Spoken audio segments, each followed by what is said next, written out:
Battu 2 fois de suite, le Stade toulousain a retrouvé face à Clermont le chemin du succès, 48-14, et son demi de mêlée champion olympique Antoine Dupont, auteur d'un triplé pour son retour samedi lors de la 6e journée de Top 14. 2 mois et demi après son sacre aux Jeux de Paris, la superstar du rugby français a disputé ses premières minutes de la saison, entrant en jeu à la 45e minute sous une ovation du Stade Ernest Wallon. Et le moins que l'on puisse dire, c'est qu'il n'a pas tardé à retrouver ses marques.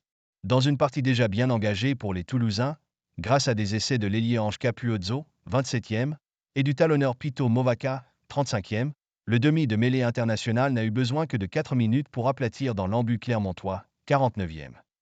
Après un essai qu'il s'est offert tout seul, Dupont en a inscrit 2 autres coups sur coup, d'abord à la réception d'une remise intérieure de Capuozzo, puis d'un long jeu au pied de l'international italien, 56e, 58e.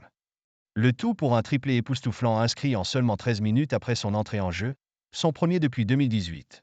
Après la sortie de l'arrière Thomas Ramos, auteur du 6e essai toulousain, 72e, Antoine Dupont a basculé au poste d'ouvreur. Avec ce succès bonifié, le Stade toulousain remonte à la 2e place et tourne la page des 2 défaites à Castres et face à Bordeaux-Bègles. Seule ombre au tableau pour les Rouges et Noirs, la sortie sur blessure de Romain Ntamak. Touché au mollet, l'ouvreur international a dû céder sa place juste avant la pause et pourrait manquer la tournée d'automne que les Bleus débuteront le 9 novembre face au Japon. Solides en défense pendant 20 minutes, les Clermontois ont ensuite sombré face aux assauts toulousains.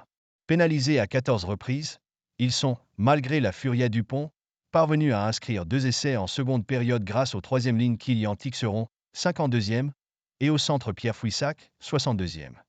Lors de la prochaine journée, le Stade toulousain aura l'occasion de confirmer son succès sur la pelouse de Pau tandis que Clermont tentera de conserver son invincibilité à domicile face à Vannes.